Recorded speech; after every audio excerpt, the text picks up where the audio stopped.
गणाधीश जो ईश सर्वा गुणांचा मुळारंभ आरंभ तो निर्गुणाचा नमो शारदा मूळ चत्वार वाचा गमो पंथ आनंत या राघवाचा श्रीराम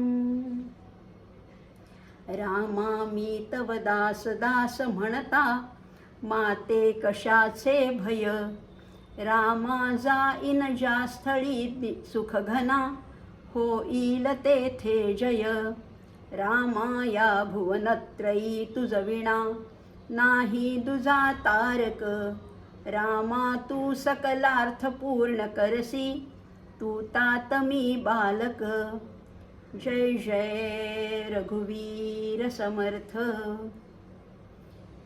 मनोबोध चिंतन या माध्यमातनं आपण मनाच्या श्लोकावर थोडंसं चिंतन, थोडासा अभ्यास, थोडीशी चर्चा करतो आहोत. अर्थातच या मनाच्या श्लोकाचा शांतिमंत्र मंगलाचरण असा पहिला श्लोकही आपण पाहिला. पहिल्यांदा गणाधीश जो ईश सर्वा गुणांचा, अशा त्या सगळ्या गुणांच्या ईश्वराला नमस्कार केलेला आहे. शारदेला वंदन केलेलं आहे. चारही वाणींची जी देवता आहे अशा शारदेला वंदन केलेलं आहे. आणि या राघवाचा पंथ आपण आक्रमणावर आहोत. या राघवाच्या पंथावर जी वाटचाल करणार आहोत त्या राघवाचंही स्मरण केलेलं आहे. तुझा दास दास म्हणता मला खरंच कशाचं भयच वाटत नाही आता, कारण मी तुझा दास आहे आणि माझ्या पाठीशी माझा स्वामी असताना मला कशाचं भय. आणि तू कसा आहेस त्यामुळे तू सुख घन आहेस आणि तू जिथे जिथे असशील तिथे जय होणारच आहे. मला काळजीच नाही आहे, कारण तू सकलार्थ पूर्ण करीसी. तू सगळे माझे इच्छा आकांक्षा सगळ्या पूर्ण करतोयस, कारण तू तात मी बालक. तू पिता आहेस आणि वडील आपल्या मुलांच्या सगळ्या इच्छा पूर्ण करण्याचा प्रयत्न करतात.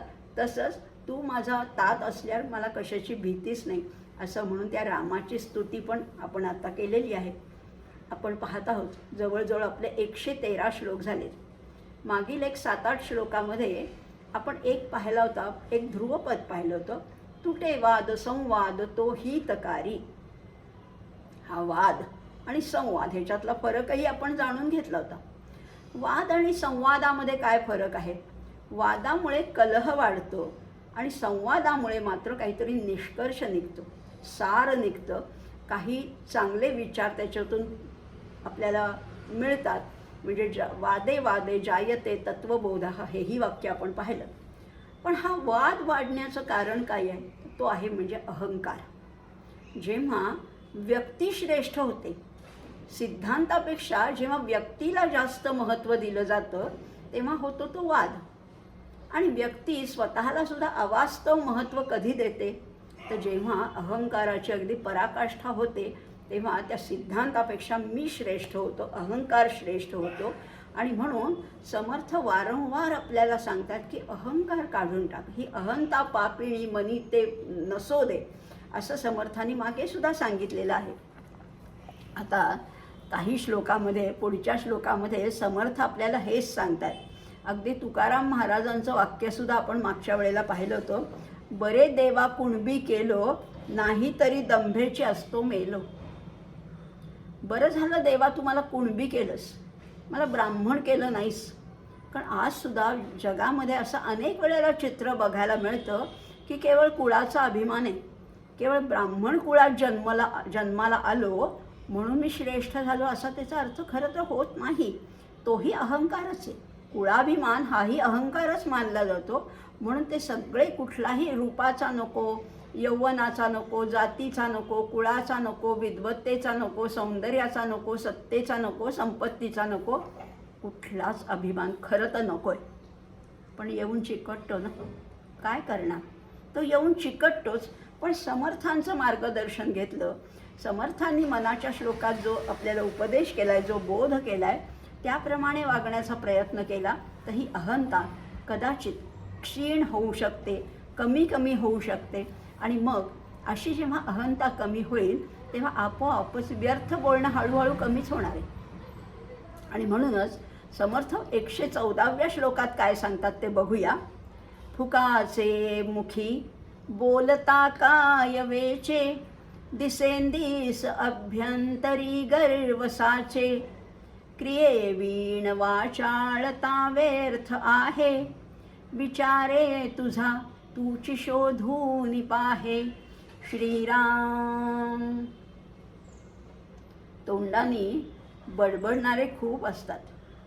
उगीच तोंडाने काहीतरी वायफळ बडबड केली किंवा अगदी ज्ञानाची जरी बडबड केली तरी त्याला जर का अनुभूतीचं पाठबळ नसेल, अनुभूतीजन्य जर का ते ज्ञान नसेल, तर ती बडबड व्यर्थ तर जातेच, पण नुसती व्यर्थ जाऊन थांबत नाही, तर त्याच्यामुळे अंतर्यामी अहंकार मात्र उगीचच वाढायला लागतो. आपण जसं बोलतो तशी कृती करतो का, तपासून पाहायला पाहिजे खरं तर. नाहीतर मग ते बोलणं नुसतं कुचकामी ठरतं. आणि ही गोष्ट खरी आहे की तू काय कर, समर्थ म्हणतात मी सांगतो म्हणून त्याच्यावरही विश्वास ठेवू नको. विचारे मना तुझा तूच शोधून पाहे. तुझं तूच शोधायचे. बघूया आपल्याला शोधता येते का हे समर्थांनी सांगितलेलं. आणि खरं आहे जीवनामध्ये प्रचितीला फार महत्त्व आहे. समर्थांनी पूर्ण दासबोधामध्ये 3 ठिकाणी असं सांगून ठेवले, प्रचित पाहेल ते शहाणे. ज्यांना अनुभूती आहे, ज्यांना प्रचिती आली आहे, ज्यांना रोकडा साक्षात्कार झाला आहे, त्यांच्याच बोलण्याला किंमत आहे. बाकीचे नुसतीच व्यर्थ बडबड ठरू शकते. कारण प्रचितीशिवाय त्या ज्ञानाला मूल्य येत नाही, किंमतच येत नाही. प्रचितीशिवाय सगळे तर्क लटके ठरतात, काहीही त्याला अर्थ नाही आहे. पण व्यवहारात बघतो आपण अनेक निरूपणकार, प्रवचनकार स्वतःला प्रचिती नसताना वाटेल ते तर्क लढवतात, वाटेल तसा त्या वेदांच्या शब्दांची अगदी ओढाताण करून त्याच्यातनं वाटेल तो अर्थ काढतात. आणि त्यातून काय होतं, पदरी तर काहीच पडत नाही, ना बोलणाऱ्याच्या ना ऐकणाऱ्याच्या. त्याच्या शंका निरसन होत नाही, पण त्या निरूपणकाराचा अहंकार मात्र वाढत जातो. आणि हा त्याच्यातला मोठा धोका आहे. अहंकारामुळे तो आत्म्यापासून लांब जातो. जवळ जाणं तर दूरच, पण जो साधा माणूस असतो तो कदाचित त्या आत्मदर्शन आत्मज्ञान त्याला होऊ शकेल. पण व्यर्थ बडबड करणारे, व्यर्थ मोठाली प्रवचनं भाषणं देणारे, टाळ्यांची वाक्य घेणारे सुद्धा अहंकाराच्या खाईमध्ये अडकतात आणि आत्म्यापासून दूर जातात. विज्ञानामुळे बाह्य जगतामध्ये तर आत्मज्ञानामुळे माणसाच्या अंतरंगात बदल व्हायला पाहिजे ना. माणसाच्या अंतरंगात बदल होणं, विकारांवर आपलं स्वामित्व मिळणं, इंद्रियांवर जय मिळवता येणं, हे खरं तर वेदांत कृतीमध्ये उतरल्याचं गमक समजायला पाहिजे. हा वेदांत नुसता पुस्तकी नको आहे, ते पुस्तकी पांडित्य नको आहे, ते तुमच्या आचरणात उतरायला पाहिजे. असं जर होत असेल, तुमच्यामध्ये खऱ्या अर्थाने पालट होत असेल, अहंभाव कमी होऊन तुमच्यामध्ये विनयशीलता येत असेल, तर तो वेदांत पचला असं समजावं. म्हणजे सुरुवातीला प्रत्येकच जण या देहाला मीपणाने समजत असतो, देहाला आपलं मानत असतो. पण हीच स्थिती जेव्हा तो आत्म्याला आपलं मानायला लागेल, खऱ्या अर्थाने, शाब्दिक नाही, खऱ्या अर्थाने आपलेपणाने पाहायला लागेल, तेव्हाच त्याला वेदांत समजला, त्याच्या आचरणात उतरला असं म्हणता येईल. हा पहिला मी आहे ना, देहबुद्धीचा मी क्षीण व्हायला पाहिजे आणि आत्मबुद्धीचा मी प्रज्वलित व्हायला पाहिजे, तरच वेदांत प्रत्यक्षात उतरलं असं म्हणता येईल. आणि हे कुणी ठरवायचं, हे ज्याचं त्यांनी विचाराने शोध घेऊन ठरवायचं आहे. आणि माणसाची गंमत अशी आहे की तो जेवढं जास्त बोलतो तेवढं त्याचं चित्त विचारांच्या स्पंदनाने भरलं असतं. अनेक विचारांची अगदी गर्दी झालेली असते. म्हणजे पाटीवर, पूर्वी पाटी असायची, पाटीवर अगदी गिचमिड गिचमिड गिचमिड पुष्कळ अक्षरं काढली, काहीच समजत नाही. तेच जर का त्याच पाटीवर अगदी मोकळी मोकळी अक्षरं, थोडीच अक्षरं पण मोकळी मोकळी काढली, तर काहीतरी त्याच्यातनं अर्थबोध होईल. विचारांचं सुद्धा असंच आहे. खूप भाराभार विचारांची गर्दी जर का मनात असेल तर निष्पन्न काहीच होणार नाही. पण एखादे थोडेच विचार पण स्पष्टपणाने, नेमकेपणाने जर का ते आचरणात येत असतील, तर त्याचं चित्त शुद्ध होईल आणि त्या चित्तातून काहीतरी आचरणाचे नियम म्हणा किंवा आचरणाच्या मध्ये बदल संभवत आहे. खरं म्हटलं ना, काही प्रवचनकार, भाषण देणारे, कीर्तनकार उधार उसनवार करण्यातच सगळं त्यांचं आयुष्य जातं. याच्याकडनं थोडं, त्याच्याकडनं थोडं, या पुस्तकातनं थोडं, त्या पुस्तकातनं थोडं, स्वतःचं काहीच नाही. स्वतःचं काहीच नाही. आणि मग त्याच्यातनं होतं काय, तर त्यांना पैसा मिळतो, नाव होतं, प्रसिद्धीसुद्धा मिळते, पण भगवंत हातातून निसटून जातो. जे आत्मज्ञान आहे ते मात्र पूर्ण नाहीसं होतं. आचार्य रजनीशांनी तर फार सुंदर म्हटलेलं आहे, लोक गीता के पंडित बन जाते हैं मगर कृष्ण से वंचित रह जाते हैं. अहो, गीतेवर तुम्ही व्याख्यानं द्याल, पण श्रीकृष्ण तुम्हाला भेटणार नाही. श्रीकृष्ण तुमच्यापासून अधिकाधिक दूर जातो. आणि म्हणून असं करू नये. आणि अलीकडे तर तो जो अनधिकारी आहे, ज्याला काहीही त्याचा अधिकार नाही, अशा माणसाला पुष्कळ पुस्तकं मिळवता येतात. सादरीकरणं, प्रेझेंटेशनची कला अवगत असेल, स्मरणशक्ती बरी असेल, तर लोकांवर मोहिनी टाकता येते. आणि त्यातून मात्र काय होतं, प्राप्त काहीच होत नाही. समाजाची अवनती होते. आणि त्या निरूपणकाराला सुद्धा उगीच अहंकाराने पछाडलं जातं. आणि म्हणून असं काहीच करू नये. पण खरे संत असतात ते मात्र या प्रसिद्धीच्या, या पैशाच्या, या जनसंपर्काच्या पासनं फार दूर असतात. बाजारी संत मात्र उगीचच मिरवतात. खरे संत अगदी लांब असतात. आणि खरं सांगू का, दांभिक गुरु हे किती धोकादायक आहेत, तर ते जणू काही गुन्हेगाराच्या अगदी जवळचे आहेत. तुम्ही म्हणाल, असं कसं म्हणता, आध्यात्मिक गुरूंना तुम्ही गुन्हेगार कसे म्हणता? पण खरंच आहे, आध्यात्मिक गुरु आणि गुन्हेगार यांच्यामध्ये अगदी एक थिन लाईन आहे, अस्पष्ट अशी सीमारेषा आहे. कारण हे समाजाचं भलं तर करतच नाहीत, पण समाजाला अधोगतीला नेतात. आणि म्हणून समर्थ म्हणतात, फुकाचे मुखी बोलता काय वेचे. फुकटचं बोलू नकोस, उगीच गप्पा मारू नकोस, असं अगदी त्यांनी कळकळून सांगितलेलं आहे समर्थाने. मग माणसाने काय करायला पाहिजे, स्वतःला सतत तपासायला पाहिजे. लोक काय स्तुती करायला टपलेलेच असतात. लोकांच्या खोट्या स्तुतीने स्वतःला मोठं समजू नका. काहीतरी आत्मपरीक्षण करा, स्वतःचा खरा चेहरा समजून घ्यायला हवा. अगदी मोठे चांगले जे सज्जन आहेत त्यांना हे आत्मपरीक्षण निश्चित जमतं. आपल्याला माहिती आहे, आपले माजी पंतप्रधान अटल बिहारी वाजपेयी उत्तम कविता करायचे. त्यांच्या एका कवितेमध्ये त्यांनी स्वतःचाच मुखवटा काढलेला आहे. आणि ते काय म्हणतात, ते म्हणतात, त्या एका कवितेचा सारांश असा आहे बरं का, की त्या दिवशी लोकसभेतलं माझं भाषण इतकं सुंदर झालं, खूप गाजलं, खूप लोकांनी टाळ्या वाजवल्या, कित्येकाने तर माझी अगदी पाठ थोपटली. तेव्हा त्या रात्री झोपताना माझं मन मात्र मला सांगत होतं, आज देखील तू लोकांना फसवण्यामध्ये यशस्वी झालायस. हे अटल बिहारी म्हणजे ज्यांचं अगदी चित्त शुद्ध आहे, निर्मळ चित्ताच्या माणसांनी हे केलेले हे काव्य आहे. आणि ते म्हणतात, आजही तू लोकांना फसवण्यात यशस्वी झालास. म्हणजे आपण आपलं, लोक काय स्तुती करतात, जरा काही माणूस 2-4 गोष्टी चांगल्या केले की त्याला अगदी जय जयकार करायला टपलेले असतात. त्याच्यावर जाऊ नका. स्वतःचं परीक्षण करायला पाहिजे. नाहीतर काय होतं, थोडं बरं बोलता आलं, थोडं पाठांतर असलं, संत वचनांचे काही पुरावे, काही कोटेशन्स, काही अवतरणं एका पाठोपाठ एक दिलं की सामान्य जनांना वाटतं की वाह, काय यांचं भाषण आहे, काय यांचं प्रवचन आहे. आणि मग लौकिक वाढतो, प्रवचनाची आमंत्रणं मिळायला लागतात, लोक अगदी भजनी लागायला लागतात, मान सन्मान मिळतो, महंती वाढते. पण हा सगळा व्यवहार घडत असला तरी पारमार्थिकदृष्ट्या काहीही हातीच पडत नाही, उलट हानी होते. कारण अहंकार पुष्ट होत जातो आणि साधेपणा आणि सरळपणाचा जो आधी असतो ना, तो सगळा लोप होत जातो. सौजन्य हरपून जातं आणि उर्मटपणा वाढतो. अगदी 4ही वेद जरी का मुखोद्गत असले, त्या अहंकारी ब्राह्मणापेक्षा साधा एखाद दुसरा गायत्री मंत्र 4-5 श्लोक ज्याला येत आहेत असा साधा ब्राह्मण श्रेष्ठ समजावा. कारण त्याच्याकडे गर्व नाही आहे असंही म्हटलेलं आहे.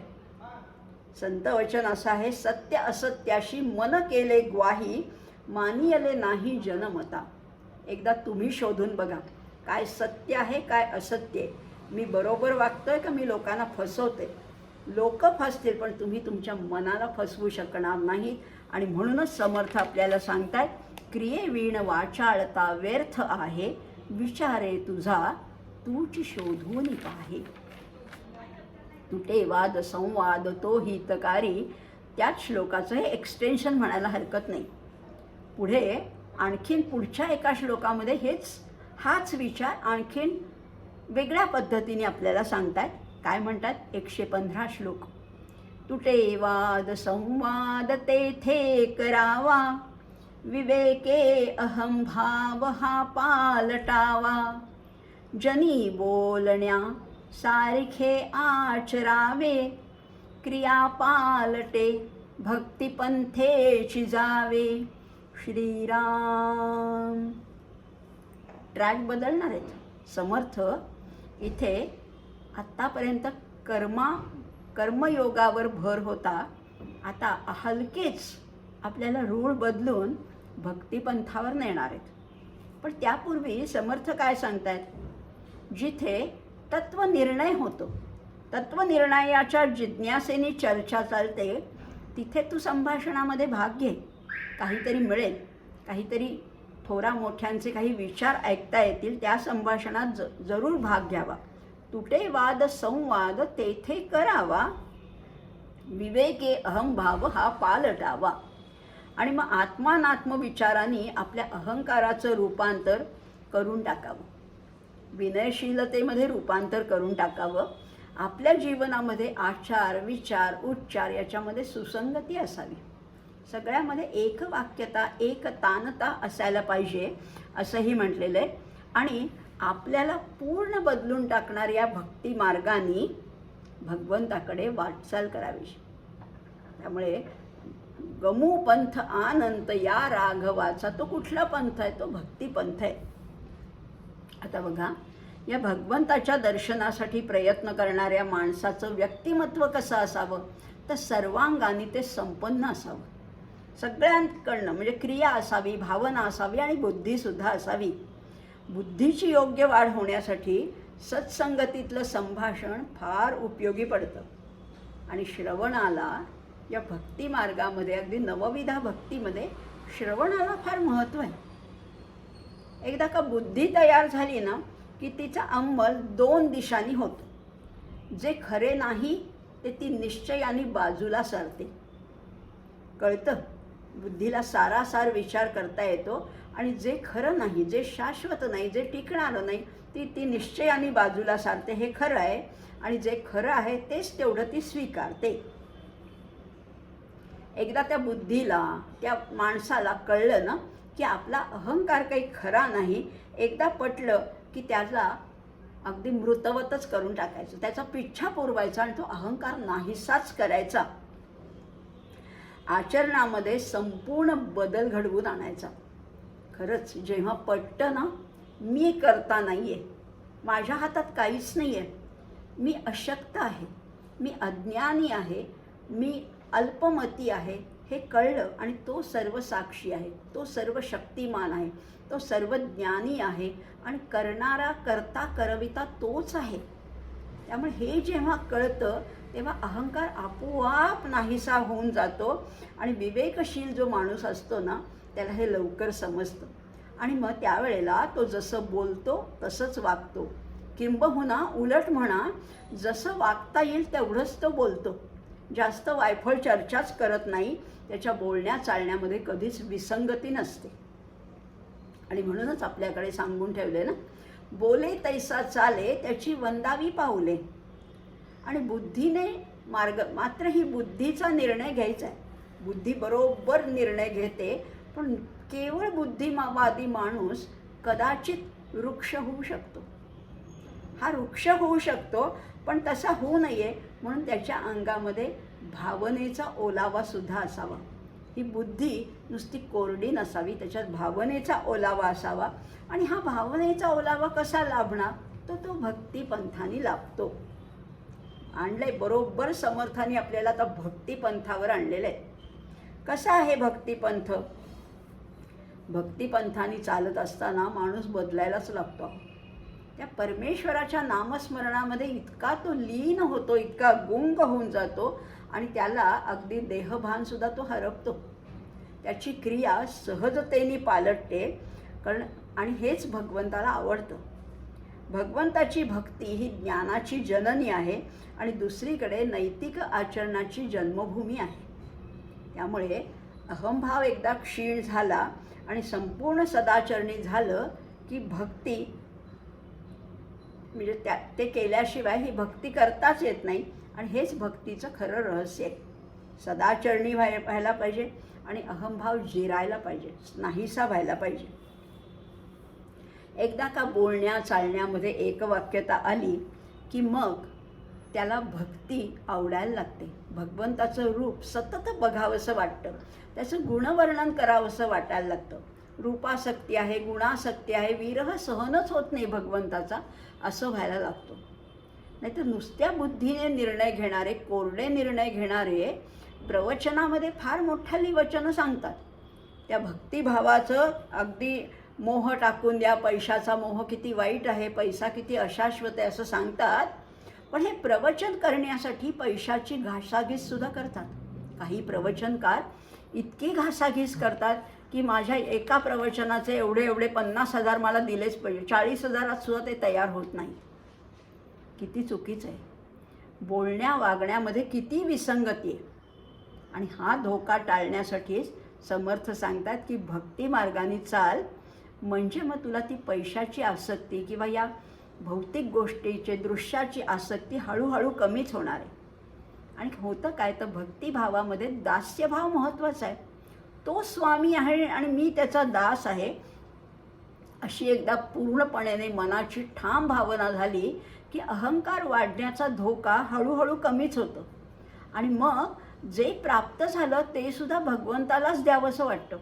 पैसा असेल, प्रसिद्धी असेल, यश असेल, नावलौकिक असेल, हे सगळं कुणामुळे मला मिळालं आहे? त्या भगवंतामुळे. त्यामुळे सगळं त्यालाच अर्पण करावंसं वाटतं. त्वदीय वस्तू गोविंद तुभ्यम समर्पये. माझं वक्तृत्व, कर्तृत्व, दातृत्व, नेतृत्व जे काही आहे, माझ्याकडे जे गुण तू दिलेस ते सगळे तूच दिलेस, त्यामुळे हे सगळं तुझंच कर्तृत्व आहे असं म्हणून त्याला पूर्णपणाने अर्पण करण्याची वृत्ती वाढीला लागते. आणि म्हणूनच अहंकार टाकायचा आहे आणि भक्तिभाव मनामध्ये धारण करायचा आहे. आता मागचे 8 श्लोक आपण बघतोय. तुटे वाद संवाद तो हितकारी, या सगळ्याचा उपसंहार या श्लोकामध्ये केलेला आहे. आणि सांगतायत आपलं वागणं आणि आपलं बोलणं याच्यामध्ये मेळ असावा. दुसऱ्याशी वागताना सुद्धा नीट लक्षात ठेवून वागायला पाहिजे. त्याच्यामध्ये आत्मौपम्य वृत्ती हवी.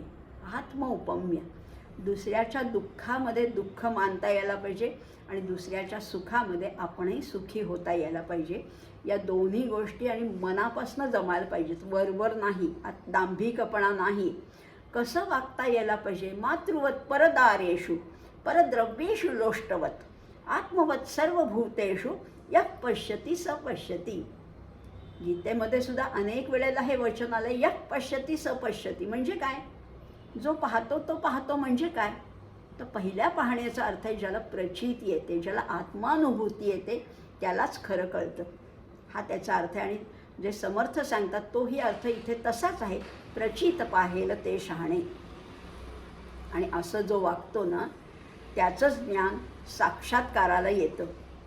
परमार्थ मार्गामध्ये कोणत्याही दिशेने जरी प्रगती करून घ्यायची असली तरी क्रियेमध्ये पालट व्हायलाच लागतो, वर्तन सुधारायलाच लागतं.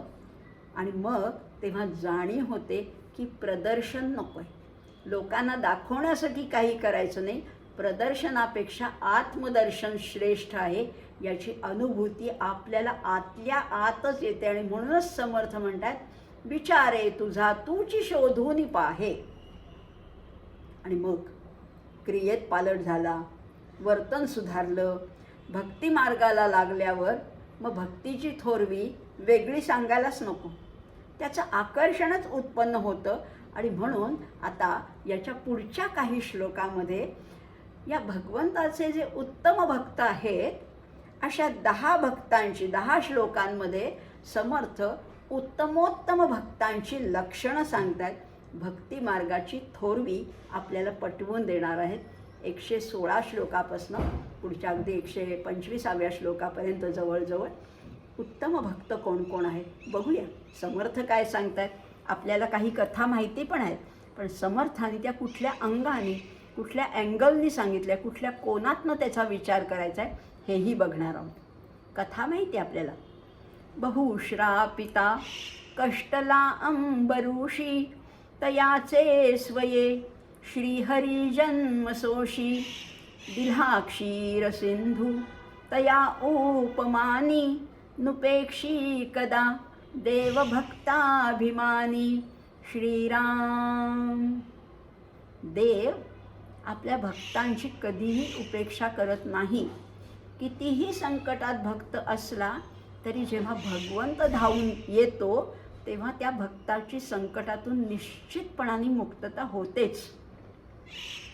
अहो उदाहरणच आहेत. पुराणामध्ये, भागवतामध्ये कितीतरी उदाहरणं आहेत. अंबरीष राजाला शापामुळे किती कष्ट भोगावे लागले होते. त्याच्यासाठी भगवंतांनी गर्भवाससुद्धा सोसलेला आहे. अहो त्या भगवंतांनी त्या उपमन्यूला तर क्षीरसागर बहाल केला. थोडक्यात काय, भगवंत हा भक्तांचा निश्चित कैवारी आहे आणि तो भक्तांची कधीही उपेक्षा करत नाही. कथा माहिती आहेत, पण तरीसुद्धा अगदी थोडक्यामध्ये आपण बघणार आहोत. राजा अंबरीष अत्यंत धार्मिक, अत्यंत प्रजावत्सल, आदर्श असा राजा होता. एकदा त्यांनी एकदा म्हणजे नेहमीच करायचा तो, त्यांनी एकादशीचं व्रत केलं. कार्तिकी एकादशीचं व्रत काय असतं ते 3 दिवसाचं व्रत आहे बरं का. एकादशीचा उपास आपण एकच दिवस करतो, एकादशीच्या दिवशी करतो. आदल्या दिवशी भरपूर खातो, दुसऱ्या दिवशी पण खातो आणि एकादशीच्या दिवशी पण खातो. तसं नव्हतं त्याचं व्रत, तसं नव्हतं. दशमीच्या दिवशीच पूर्ण उपास करायचा. दशमीच्या दिवशीपासूनच ते त्रिदिवसीय ते व्रत आहे. आणि दशमीच्या दिवशीसुद्धा उपास करायचा, एकादशीच्या दिवशी तर निर्जळी उपास करायचा आणि द्वादशीला सुद्धा पूर्ण उपास करून संध्याकाळी सूर्यास्ताच्या आधी तीर्थप्राशन करून त्याचं पारणक सोडायचं किंवा तो उपास सोडायचा, अशी त्याची पद्धत होती. हा अंबरीष राजा होता ना, तो अत्यंत धार्मिक होता. म्हणजे आता तो तर राजा होता, त्याच्याकडे अनेक दासदासी नोकर चाकर होते, पण तरीसुद्धा या देवपूजेची जी फुलं होती तो स्वतः तोडायचा. आणि ती कशी फुलं, तर ती फुलं कशी हवीत, तर ती अनाघ्रात हवीत. बघा ना, फुलं तोडताना सुद्धा आपल्याला थोडासा वास येतो, थोडासा त्या फुलांचा गंध घेता येतो. तशी फुलं देवाला चालणार नाहीत या विचाराने तो आपल्या मुखावरती आच्छादन बांधून स्वतः फुलं तोडायचा, स्वतः सगळी पूजा यथासांग पूजा करायचा. अशा अंबरीष राजाकडे एकदा दुर्वास ऋषी आले होते. द्वादशीच्या दिवशी दुर्वास ऋषी आले होते आणि अर्थातच अंबरीष राजा धार्मिक असल्यामुळे त्याला वाटलं, अरे वा, आपल्याकडे आज ऋषी आलेत आणि ह्या द्वादशीचं पारणं आपण ह्या ऋषींच्या समवेत भोजन करून फेडू शकतो. आणि म्हणून द्वादशीच्या दिवशी आलेल्या त्या दुर्वास ऋषींना राजाने अगदी आग्रहाने जेवायला ठेवून घेतलं. तेव्हा दुर्वास म्हणले, ठीक आहे, मी स्नानसंध्या आटोपून येतो आणि तोपर्यंत तू बाकीची तयारी करून ठेव. पण त्या दुर्वास ऋषींना त्या नदीवरनं यायला पुष्कळ वेळ लागला. तेवढ्यात द्वादशीचा काल संपत आला. आणि द्वादशीचं सुद्धा असं शास्त्र आहे की ते सूर्यास्ताच्या आत त्याचं तीर्थ तरी घेतलं पाहिजे.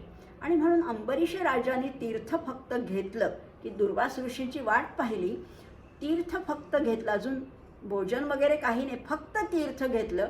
आणि त्या उपासाची सांगता करण्यासाठी म्हणून त्याने तीर्थ घेतलं, पारणा केली त्याची. आणि तेवढ्यात दुर्वास ऋषी आले आणि दुर्वासांना फार राग आला. ते संतापी होते आणि म्हणून त्यांनी त्याला शाप दिला आणि त्यांनी त्या जटेतल्या आपल्याच जटेतला एक केस काढला, त्याची एक कृत्या निर्माण केली आणि ती त्या राजावर सोडली. पण हे भगवंत बघत होते. भगवंतांना काहीच अगम्य नाही आहे, सगळंच त्यांना कळत असतं. आणि मग भगवंतांनी काय केलं, आपल्या सुदर्शन चक्राने त्या कृत्येला जाळलं. जी या अंबरीष राजाला त्रास देत होती अशा कृत्येला सुदर्शन चक्राने जाळून टाकलं आणि मग ते चक्र लागलं दुर्वासांच्या मागे. जेव्हा दुर्वास भगवंताला शरण गेले तेव्हा ते चक्र थांबलं. म्हणजे अंबरीषाला या दुर्वासांच्या शापातून मुक्त करण्यासाठी भगवंतांनी सुद्धा आनंदाने जन्म घेतलेले आहेत. गर्भवास सोसलेला आहे. तयाचे स्वयी श्रीहरी जन्म घेसी असं म्हटलेलं आहे. भक्तासाठी त्यांनी किती कष्ट सोसलेले आहेत. अशा अनेक कथा आहेत. तिसऱ्या चरणामध्ये समर्थ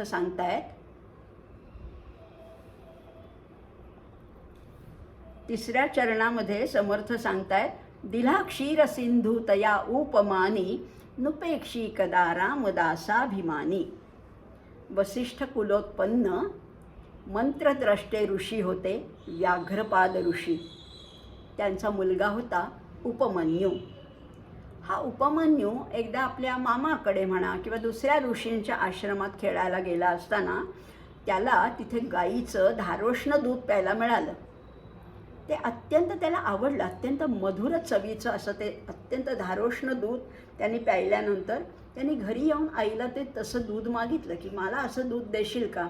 तेव्हा आईने काय केलं तर वेळ मारून देण्यासाठी, प्रसंग साधण्यासाठी तिने पीठ पाण्यामध्ये कालवलं आणि त्याला दुधासारखा पातळपणा देऊन ते प्यायला दिलं. पण उपमन्यूला कळला, त्याच्यातला फरक कळला. ते दूध वेगळं आणि हे दूध वेगळं. आणि मग त्याला काही ते दूध आवडेना. पूर्वी त्यांनी प्यायलेलं होतं, आई असंच दूध त्याला द्यायची, पण आता त्याला ते दूध आवडेना. तो अगदी हटून बसला. त्याने आईकडे हट्ट केला. आई म्हणाली, अरे मला शक्यच नाही आहे, तू भगवंताची उपासना कर. आणि जेव्हा त्यांनी भगवंताची उपासना केली तेव्हा भगवंतांनी प्रसन्न होऊन त्याला पूर्णपणाने क्षीरसागरच बक्षीस म्हणून दिला. पारितोषिक काय दिलं तर क्षीरसागर दिला. शिवाय त्याला उपमन्यूला दीर्घायुष्य दिलं. असा हा उपमन्यू पुराणामध्ये शिवभक्त म्हणून प्रसिद्ध आहे. आणि ह्यांनी शिवसहस्रनामाचा उपदेश केलेला आहे. म्हणजे बघा ना, भगवंत भक्तासाठी किती धावून जातात. कितीही संकटात असलं, जेव्हा सगळ्या दिशांनी अगदी अंधार दाटून येतो तेव्हा एक भगवंत मात्र अगदी अनपेक्षितरित्या त्या आपल्या भक्ताच्या रक्षणासाठी, त्याचा सांभाळ करण्यासाठी धावून येतोच येतो. भगवंत किती उदार आहेत, किती कनवाळू आहेत, किती कृपाळू आहेत. अनंत हस्ते कमलावराने देता किती घेशील दोकराने असं म्हणतात. ते काही खोटं नाही आहे. असं हा भक्ती मार्ग बघतोय आपण. अंबरीष राजाचं उदाहरण पाहिलं, उपमन्यूचं पाहिलं. आता बघणार आहोत ध्रुव बाळ. बाळ ध्रुव कसा होता, श्लोक आधी बघूया, त्याचा अर्थ बघूया. कथा तर माहितीच आहे आपल्याला. धुरुले करू बापुडे दैन्यवाणे, कृपा भाकिता दीधली भेट जेणे. चिरंजीव तारांगणी प्रेम खाणी, नुपेक्षी कदा देवभक्ताभिमानी. श्रीराम. ध्रुव कसा होता. धुरू लेकुरू बापुडे दैन्यवाणे. दीनवाणा बिचारा ध्रुव अत्यंत लहानसं बालक होता. त्यांनी काय केलं, भगवंताकडे करुणेची याचना केली आणि भगवंतांनी त्याला दर्शन दिलेलं आहे. इतकंच नाही तर त्याच्या भक्तीने भारून जाऊन तारांगणामध्ये त्याला कायमचं स्थान दिलं आहे. तात्पर्य काय आहे, देव हा भक्तांचा कैवारी आहे. तो भक्तांची कधीही उपेक्षा करत नाही. कथा माहिती आहे आपल्याला. सूर्यवंशामध्ये उत्तानपाद नावाचा अत्यंत मोठा राजा होऊन गेला. थोर राजा होता. त्याला 2 राण्या होत्या, सुनीती आणि सुरुची. सुनीतीपासनं त्याला ध्रुव नावाचा पुत्र झाला होता आणि सुरुचीपासनं उत्तम नावाचा पुत्र झालेला होता. एकदा उत्तम आणि ध्रुव खेळत होते. उत्तम राजाच्या मांडीवर बसला, तसं ध्रुवालाही वाटलं आपणही आपल्या बाबांच्या मांडीवर बसावं. परंतु सुरुची जी होती, जी दुसरी राणी, आवडती राणी होती, या सुरुचीने मात्र काय केलं, ध्रुवाला त्या राजाच्या मांडीवरनं अगदी खेचून काढलं. त्याला बसू दिलं नाही, त्याला हाकलून दिलं. आणि राजासुद्धा काही बोलू शकला नाही, पण तो त्या सुरुचीच्या अगदी अधीन झालेला होता, कारण ती लाडकी राणी होती. आणि राजाची ही अगतिकता त्या ध्रुवाला सुद्धा कळली. जरी बालक असला तरी त्याला ती कळली, त्याला ती टोचली, त्याला ती बोचली. आणि तो आईकडे गेला आणि आईकडे तो म्हणाला की मला बाबांच्या मांडीवर का बरं बसायला मिळालं नाही. मला अशी कुठली तरी जागा हवी की जिथनं मला कोणीही उठवू शकणार नाही. तेव्हासुद्धा सुनीतीने त्याला सांगितलं की हे सगळं तुला देऊ शकेल तो भगवंतच आहे, तू भगवंताचा शोध घे. आणि मग हा लहानसा 5 वर्षाचा ध्रुव आईला नमस्कार करून निघाला आणि नारदांच्या अरण्यात गेला. नारदांच्या उपदेशानुसार त्यांनी त्या नारायणाची आराधना केली. ओम नमो भगवते वासुदेवाय हा मंत्र तो सतत जपत राहिला. इतकी कठोर तपश्चर्या केली की नारायण प्रसन्न झाले. श्यामसुंदर चतुर्भुज अशा रूपामध्ये त्याच्यासमोर ते प्रत्यक्ष प्रगट झाले आणि ध्यानमग्न असले. आणि तरीसुद्धा ध्रुवाचं ध्यान भंग पावलं नाही. तेव्हा स्वतः नारायणाने आपल्या शंखाने त्याच्या मऊ गालावर स्पर्श केला. आणि तेव्हा ध्रुवाने डोळे उघडले, हात जोडले, नतमस्तक झाला. त्यांनी पाय धरले भगवंताचे आणि भगवंताच्या शंखाच्या स्पर्शाने त्याला काव्यस्फूर्ती झाली. त्याच्या जिभेवर जणू काही प्रेम आणि भक्तीने न्हालेली सरस्वती प्रगट झाली. आणि त्याच्या मुखातून श्लोक आपोआप स्फुरलेला आहे. योऽन्तः प्रविश्य मम वाचमिमां प्रसूप्तां संजीवयत्यखिल शक्तिधरस्वधाम्ना अन्यांशहस्तचरणश्रवणत्वगादीन् प्राणान्नमो भगवते पुरुषाय तुभ्यं. ध्रुवानी म्हटलेला मंत्र आहे हा आजही शांती मंत्र म्हणून अनेक ठिकाणी तो उच्चारला जातो. ध्रुवाच्या भक्तीमध्ये इतकं सामर्थ्य आहे. आणि भागवतकारांनी ही ध्रुवस्तुती संग्रहित करून ठेवलेली आहे. ही भक्तीने ओथंबलेली अशी ध्रुवस्तुती आहे. आणि मग भगवंतांनी त्याच्याच चरणी लीन झालेल्या ध्रुवाला अगदी उचलून घेतलं. वात्सल्याने त्याचं मुख कुरवाळलं, त्याच्या मस्तकाचं अवघ्राण केलं, कपाळाचं चुंबन घेतलं. आणि भगवंत हा नारायण मधुर वाणीने त्याला म्हणायला लागले, बाळा तुला काय हवंय ते हवंय ते तू माग. तुझ्या भक्तीने मी अतिशय संतुष्ट झालो आहे. मी तुला वर देतो आहे. यावर ध्रुव काय म्हणाला, भगवन आपण प्रसन्न झालात, मला दर्शन दिलं, आपल्या कोमल अशा वरद हस्तानी मला कुरवाळलं. याच्याहून आता मागण्यासारखं मला तरी काहीच उरलेलं नाही आहे. माझं जीवन पूर्णपणाने कृतार्थ झालेलं आहे, धन्य झालेलं आहे. मला काहीही नको. म्हणजे बघा, भगवंताचा साक्षात्कार झाल्यावर काही मागायचं आहे हे लक्षात सुद्धा येत नाही. खरं तर ध्रुव घरातनं बाहेर पडला होता अढळ स्थान मिळवण्यासाठी, पण विसरूनच गेला. भगवंताचं दर्शन इतकं अलौकिक आहे की काही मागायचं मनात सुद्धा येत नाही. आणि मग अशा या ध्रुवाच्या निष्काम भक्तीमुळे परमात्मा तो नारायण आणखीनच प्रसन्न झाला, आणखीनच संतुष्ट झाले.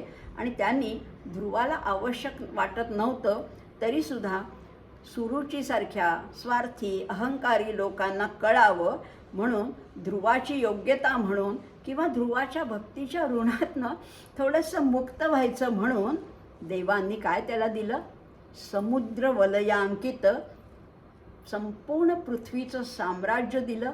आणि त्याच्यानंतर त्याहीपेक्षा श्रेष्ठ अशी नक्षत्र मंडळामधल्या केंद्रस्थानी असणाऱ्या सप्तर्षींनी सुद्धा ज्याच्या भोवती प्रदक्षिणा घालावी असं अढळ पद दिलं, अढळ स्थान दिलं. ध्रुव तारा कधीही आपली जागा सोडत नाही, आपलं स्थान कधीही बदलत नाही. ही झाली कथा. माहिती आहे आपल्याला सगळ्यांनाच माहिती आहे, लहानपणापासून अनेक वेळेला ऐकलेली कथा आहे. पण ह्या कथेचा रूपकात्मक अर्थ लावायचा झाला तर तसाही लावता येतो बरं का. म्हणजे उत्तानपद राजा म्हणजे कोण आहे, ते परब्रह्मपद आहे. सुरुची म्हणजे कोण आहे, सुरुची नावातच आहे बघा. सुरुची म्हणजे प्रेयस आहे आणि सुनीती म्हणजे श्रेयस आहे. ध्रुव म्हणजे काय आहे, तर तो मोक्ष आहे. आणि मोक्षाला जर का उत्तम पदावर बसायचं असलं तर त्यांनी काय करायला हवं, त्यांनी प्रेयसाचा त्याग करायला हवा आणि श्रेयसाचा मार्ग स्वीकारायला हवा. सुरुचीला टाळायला हवं पण सुनीतीला धरायला हवं, असा हा प्रतिकात्मक अर्थ. आणि आपल्यालाही हा ध्रुव मिळवायचा आहे, अढळ स्थान मिळवायचे, मोक्षपद प्राप्त करायचं असेल तर प्रेयसाचा त्याग करून श्रेयसाचा स्वीकार करायला हवा. हाच या गोष्टीचा मथितार्थ समजायला हरकत नाही. असे आपण आज 4 श्लोक पाहिले, 14, 15, 16 आणि 17, 113 पर्यंत झाले ते. आता आज आपण 4 श्लोक पाहिले. हा भक्तीचा पंथ, आपणही या मार्गावरनं अशीच वाटचाल करणार आहोत. आणि पुढच्या काही श्लोकामध्ये आणखीन इतर काही भक्तांची, म्हणजे अगदी गजेंद्र असेल किंवा इतर काही भक्तांची उदाहरणं, त्यांच्या कथा आपण जाणून घेणार आहोत.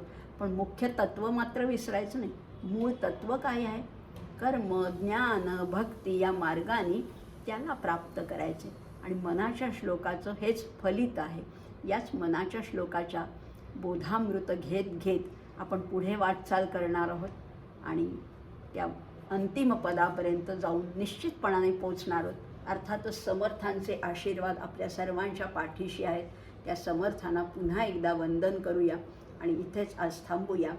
जय जय रघुवीर समर्थ.